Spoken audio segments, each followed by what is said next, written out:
The government had called for a celebration of Hugo Chavez, and it was certainly that. Rather than the funereal black, the colour of choice was red.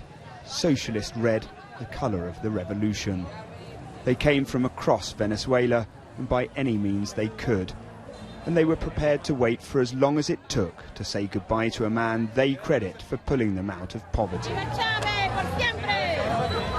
People have spent hours flocking down from the hillsides of Caracas to take a final look and to say a last adios to the man they credit for changing their lives and for empowering the poor in Venezuela. Some of his most ardent supporters were overcome with emotion after seeing his remains. It's sad, because this is the last time that I'll see his body and his face, singing and fighting for the rights of the people and of the nations around the world. So many turned out, in fact, that the government took a radical decision. Mr. Chavez's remains would stay lying in state for another 7 days. El comandante Chávez va a estar en posibilidad de ser visto.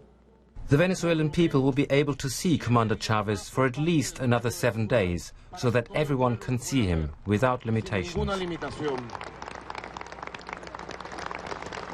Hay de verdad millones. Y de verdad. Millions have been queuing to see him, and we want that everyone who wants to see him can.